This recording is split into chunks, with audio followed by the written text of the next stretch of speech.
Well, good morning, church. It is good to be here with all of you and to see all the mothers who came out today as well. We're glad to have you all in attendance as well. And so, as most all of us know, and as has been made known, I think today through our service as well, today's Mother's Day, the day that our nation spends celebrating our mothers. And so, just being honest with y'all, you think being a minister and all that I would have just been the perfect model child, right? That any mother would be super proud to call her son and all that. But being honest, the way I used to view Mother's Day is, sometimes I would go out and I would buy a card. I'd go out and I would get something for my mom. But many years, I would forget when Mother's Day was even happening until the day it actually arrived. And thankfully, my dad had come through for me. Right? Dads are great in that way. They come through for their kids and they bring the cards and the gifts and say, "Oh yeah, the kid got this for you." But I was a model son right there for that. But now being a husband, of course, to a mother who's still pretty new to the game, and she's rocking it, by the way. She handles it like a pro. She's actually back working in the nursery right now with all these other kids, and which is, whenever I'm working with two little ones at home, the last thing I want to do is go and work with more of them. If I'm going to be completely honest with you, but she's handling it like a champ right now. My take is a bit different though now. Right, being in this situation, it's interesting to see how different things are and to see how my perspective has changed with it. I'm now the one that's going out and buying the cards, right? I'm the one explaining to my girls why we're getting mommy a card or why we're getting her some flowers or some dark chocolate candy of some sort. If you're a great husband right there, you're getting them the candy. Or sometimes, like this year, what I did was I gave her an experience, right? And that experience was, I said the magic words that every wife and mother just wants to hear from her husband. I said, "I'll take the kids." For about 3 hours, I'll take the kids, and you can go to Joann Fabrics, right? And you can go out and get all the fabric that you want so that you can sew all the things you want and crochet all the things you want. Oh yeah. She was happy about that. Husband of the year material right there. That's just a little insight for all of y'all that need it. But also, in a more serious light, whenever I think about Mother's Day, having worked in ministry for a little bit of time now, and having spent time working with people in different situations, I have a bit of a different take on Mother's Day as well. I've worked in youth ministry with kids that have been in the foster system. And I've worked with kids who never knew their mom. Right, or people who have recently lost their mothers on the other side of things.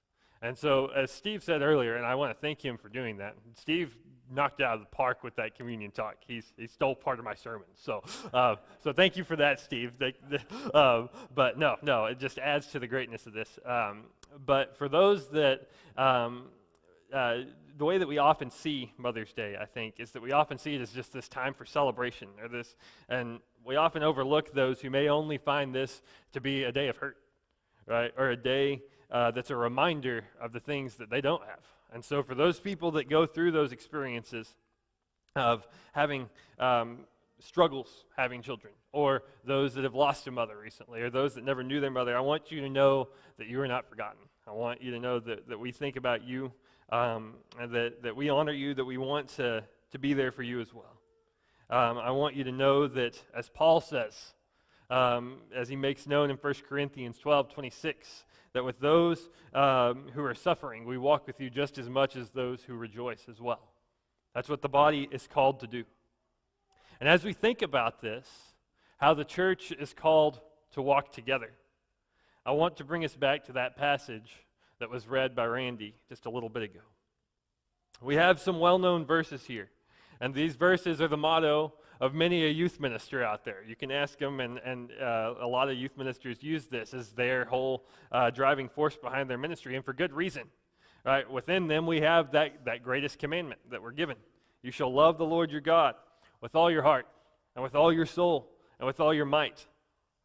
And oftentimes, though, whenever we look at these verses, whenever we look at that passage, and we see that it says we're supposed to love the Lord our God with all of our heart, soul, and all of our strength, we view that as an individually focused command. And I want to be clear about something here, that while it's important for us as individuals to have this in mind that we focus on how we ourselves are growing in Christ, how we ourselves are doing what we can to seek after God more, and to focus on how we can love the Lord more in our daily lives. If we only view it as an individually command focus, then it limits the importance of what this command is calling of us and asking of us. It's group focused.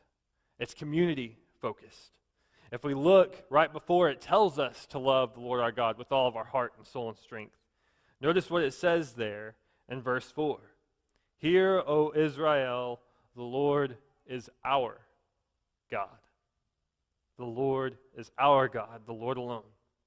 It's something that we not only do as individuals, and not only that we keep doing as individuals, but that we're helping each other to do as the body. And as we then see, the words that follow are, you shall love the Lord your God with all your heart and with all your soul and with all your might. So we're not only striving to grow in our own personal pursuit of Christ and our own personal pursuit and love for God, but we're helping each other to grow in that love. And so as I mentioned to the kids in the classes that we're talking about on Wednesday night, we're going through the story of Exodus. And so we're looking at the culture of that time, the ways in which the people of that time lived, the things that they did. Almost everything that people did in the Hebrew culture during that time, and during the time this command was given, was community-based. It was focused upon the culture as a whole.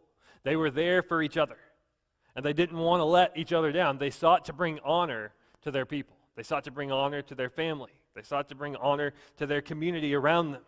Everything they did was group focused. And we then see even more evidence, though, of that idea and how seriously that they took this command in the following verses. If you look right after it says, love the Lord your God with all your heart, soul, mind, and strength, we see afterwards, keep these words that I'm commanding you today in your heart. Recite them to your children and talk about them when you are at home and when you are away, when you lie down and when you rise. Bind them as a sign on your hand. Fix them as an emblem on your forehead and write them on the doorposts of your gates. And so as I think about all of this, I think about my experience as a father. I know it's Mother's Day, but I'm going to talk a little bit about my experience as a father as well, because I don't have experience being a mother. But as a father to two little girls, it's amazing to see how quickly they catch on to the things that we do and how quickly they often repeat those things. Oftentimes, it's usually the things you don't want them to repeat that they go out and do. That's happened to me a few times. But thankfully, I can say that there's a lot of good things that they repeat too. And it's pretty cool to see it when it happens. One of the big things that comes to my mind is, as y'all can probably tell, I'm doing it right now, whenever I preach, I use my hands a lot.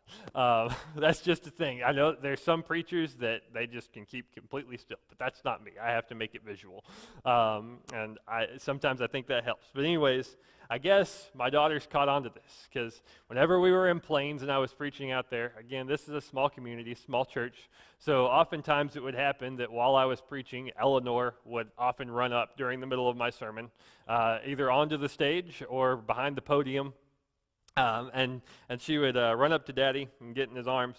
Well, one time, a few months ago, whenever I was there doing it, I guess she caught on to the fact that my hands move a lot while I'm preaching. And so I still have video and picture evidence of this, and it'll be great to look back on it on years to come. But I was preaching, Eleanor ran up, and so I picked her up, as I always do, and kept preaching to the church during that time.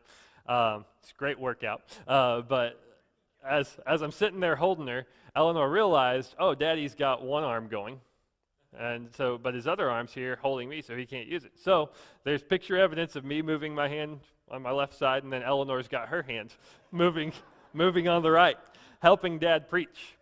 And it's great for me to look back on, but whenever I think about all of this, and I think about the ways that our kids repeat these actions, it reminds me that our actions influence those around us. Our actions influence, and our words influence those that we encounter. And not just the actions of parents. I want to be clear about that. Not just the actions of parents are the things that are influencing those younger kids around us, but also older adults in general. The things that all of us do are influential to those around us. And I want our older folks to know, in that sense, that your words and your actions, or your lack thereof, have an influence and an impact on our young people. And while I'm grateful for my mother, I think about the love my mother showed me. And as I was thinking about it this morning, there's just a story that came to my mind that I thought would be fitting to share today. My mother, just out of the grace and love that she had for me, it's amazing for me to look back on and see all the ways that I didn't see it at that time. She had this porcelain doll that she had gotten from her great-grandmother, who had gotten that from my great-grandmother's great-grandmother. So it had been in the family forever. And I always hated porcelain dolls. I thought they were terrifying. I saw one commercial of Chucky, and I was scared of it for the rest of my life. That did it for me. But anyways, she had this porcelain doll that meant the world to her. I remember specifically one day that my sister and I had been playing through the house, and I don't remember what game we were playing, but we knocked this porcelain doll over. It was over 100 years old, and busted it, shattered it to pieces. I felt terrible in that moment, of course, and my mom was, of course, heartbroken. She realized it was an accident, didn't hold anything against us for that matter. And my dad, being a carpenter, very handy guy, he started taking this porcelain doll, and he actually started piecing it back together. And he was getting it put back together really well, and working on it on the dining room table. Well, one day he had left it there on the dining room table, and I guess my sister and I thought, for some reason, that it would be a good idea to play kickball in the house. And yours truly, first and foremost, I'm impressed with myself at how accurate this kick happened. How it could have gone anywhere else in the dining room at the time, but I kick it, line drive straight to where this porcelain doll face is sitting that is getting glued back together, hits it, knocks it off the table, and shatters it into 1,000 more pieces. It's irreparable by that time. And that time, full or once, it's shame on her. Full or twice, shame on me. And so my mom was pretty bent out of shape about it, but yet my mother still called me her own child afterwards. So I know that's a good thing. But the grace and love that she handled with me on that has an emphasis on what kind of a loving person that she is. We eventually ended up getting her another doll later on that's very sentimental to her now. But when I think about my mom, I think about those moments and that love that she showed me. And while I'm grateful for my mother and the kind and the loving person that she is, and that I still get to experience and see to this day, I also am blessed to be able to say that whenever I think about my own life, as Steve said earlier as well, I've had many spiritual mothers. And I've had many spiritual grandmothers in the faith as well. And those are the women who instilled a love for church in my life from a very young age, simply through their presence, simply through their being there and their encouraging words for me. Not only while I was at church, but I look back and I think about all the times which I was in high school. And, high schoolers, we have all these different dreams. We have these different aspirations of what we're going to be. Don't know what we're going to be until we're well further along in life, I think. But at one point, I had this dream. I performed in a lot of talent shows in high school and all that, and I was just like, I'm going to be a country singer. I'm going to go out and do it. And I tell people all the time now, I look at what they have to go through in that life. I'm like, well, I'm glad I didn't pursue that kind of lifestyle. But anyways, I remember I had that dream, that aspiration, and I remember specifically coming to church one Sunday morning, and several of these older ladies that were in their 70s came up to me and they said, "Oh, it was so good seeing you performing on Thursday night." Right? It was so good to get to hear you sing. You have such a beautiful voice and all that. And I had always led singing from a young age in church and all that as well. But the reason I stuck with those things was because I had that encouragement. I had that support, those people saying to me, you're doing such a good job, and it's so good to see you up there. Right? We're glad to see you there. I wanted to be at church because I looked forward to seeing these people. And I later saw potential in myself as a minister, thanks in small part to their encouragement and their love towards me. And many of these women, when I think about it, many of them have since passed away. but that impact that they've made on my life is never going to be forgotten. And I want us to know that this isn't just an individual experience. This isn't just an individual testimony. As you know, at least Steve has had that experience as well. That he's had just these great people who have invested in his life. And that's great to hear. It's great to see that impact that older generations can make. As we all know, though, when we think about church, it's unfortunate, but the amount of youth who are dropping out of church is continuing to grow. It's risen at an alarming rate, and the last known number that I had heard was 1 million. After graduation, that's right, 1 million kids quit going to church each year.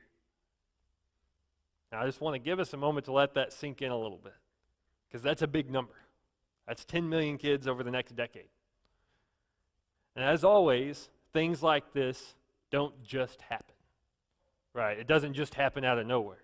There's an underlying reason.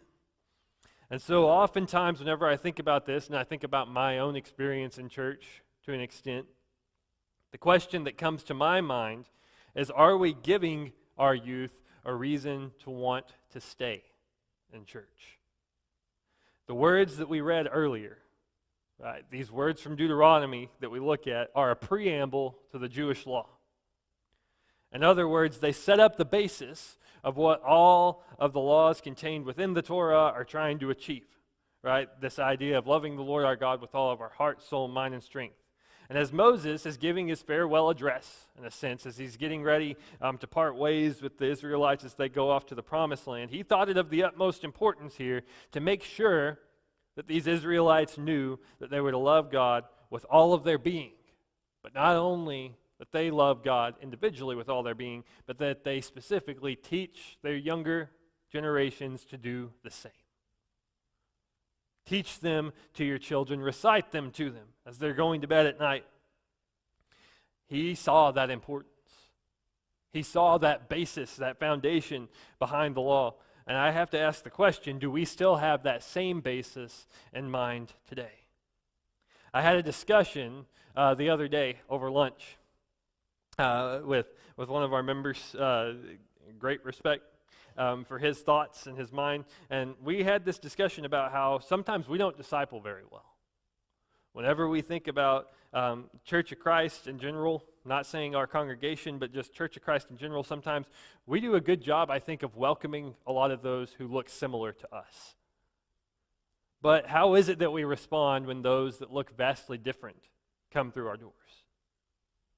And I'm speaking myself as chief here, right? Whenever I say something that I try to convict the church with, I'm also convicting myself and holding myself just as accountable with it.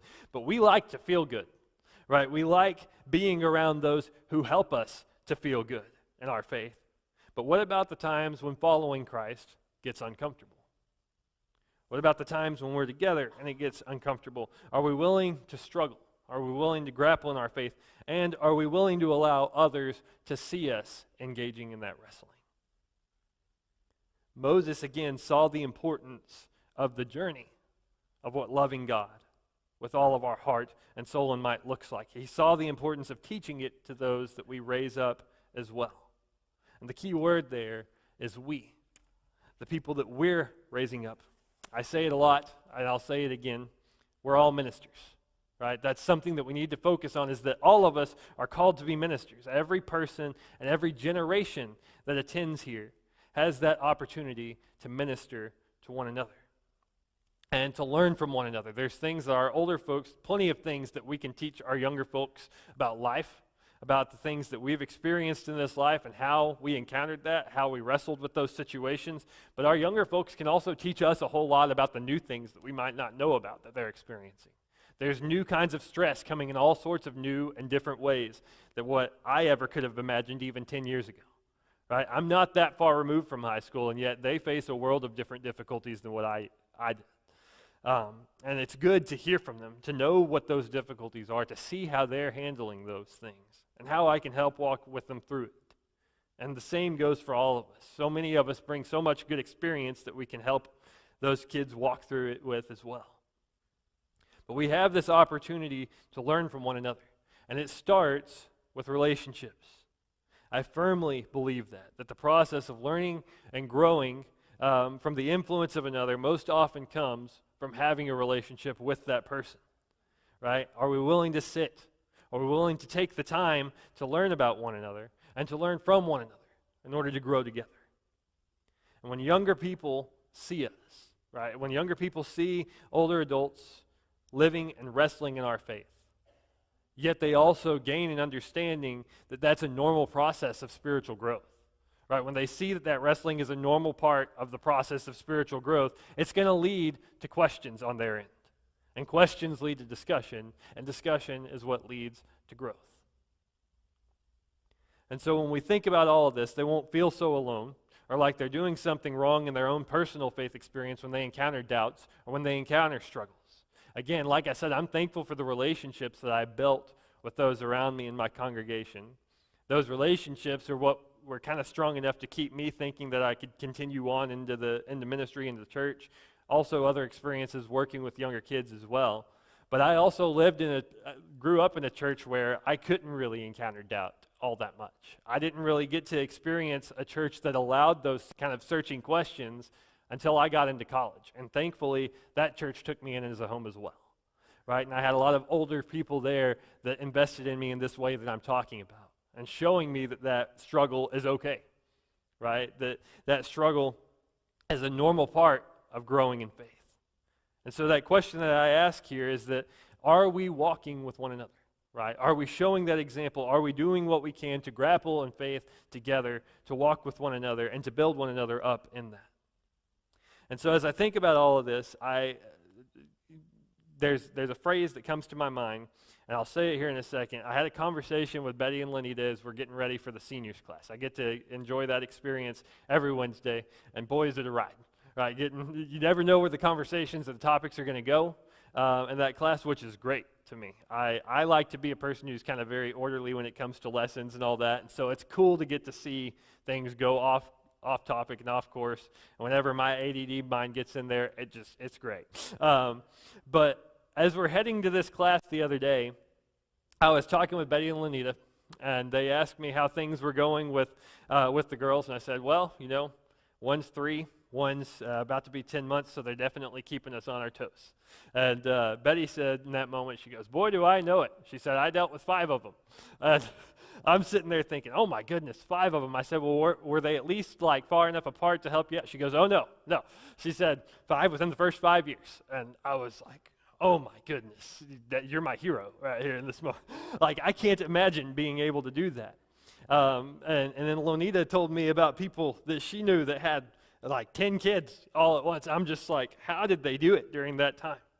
And how crazy it was to me that people could raise so many kids at such close ages at once and still remain sane, right? Not be put in some kind of loony bin by now. And I can't imagine the difficulty that called